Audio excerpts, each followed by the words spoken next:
సమీపింపరాని తేజస్సులో నివాసము చేయుచున్న పరిశుద్ధుడైన గనుడైన యేసయ్య పేరిట మీ అందరికీ నా శుభాభివందనాలు. ఈ దినపు యేసయ్య కృపావాక్కు సామెతల గ్రంథము 16వ అధ్యాయము 7వ వాక్యము. ఒకని ప్రవర్తన యెహోవాకు ప్రీతికరమగునప్పుడు ఆయన వాని శత్రువులను సహా వానికి మిత్రులుగా చేయును. ప్రియులరా, మన జీవితాలలో మనకు శత్రువులు ఎవరు లేరు అని మనం అప్పుడప్పుడు అనుకుంటాము.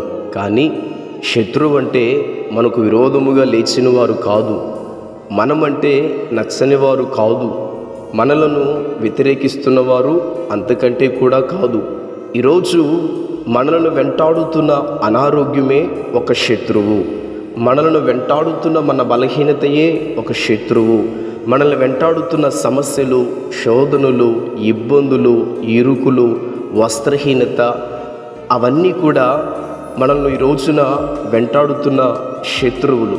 అయితే వీటన్నిటినీ దేవుడు మనకు అనుకూలముగా, ఆశీర్వాదాలుగా, దీవెనలుగా మార్చి మనకు కావలసిన సంతోషమును, మనసుకు నెమ్మదిని దేవుడు మనకు ఇవ్వగలిగిన సర్వశక్తి కలిగిన వాడు.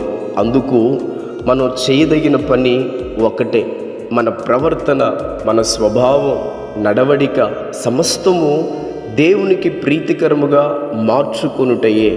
అందుకు ఫలితంగా దేవాతి దేవుడు మన జీవితాల్లో మనలను వెంటాడుతున్న ప్రతికూలమైన పరిస్థితులను అనుకూలముగా మార్చి మనము బ్రతుకు కాలము, జీవితకాలమంతయు దేవునికి ప్రీతికరముగా, అనుకూలముగా, దేవుడు మెచ్చుకోదగిన విధముగా జీవించుట ద్వారా మనల్ని వెంటాడుతున్నటువంటి మన శత్రువైన అనారోగ్యమే కానివ్వండి, మన శత్రువైన అప్పుల సమస్యలే కానివ్వండి, మన శత్రువైనటువంటి మన బలహీనతలే, శోధనలు, ఇబ్బందులు, వాటన్నిటి నుంచి దేవుడు మనల్ని తప్పించి మనల్ని వెంటాడుతున్న ప్రతి శాపమును, ప్రతి కీడును దేవుడు ఆశీర్వాదకరంగా, మేలుగా మార్చగలిగిన సమర్థుడు.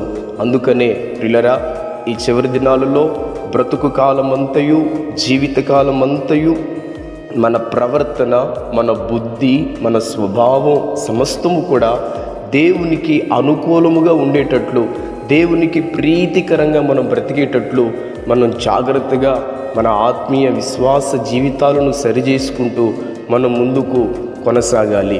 ఈ ఉదయకాల సమయం నిత్యముగా దేవుడు ఆయనకు అనుకూలముగా, ప్రీతికరంగా మనం బ్రతకగలిగిన కృప సమృద్ధిగా దేవుడు మనకి దయచేయునుగాక.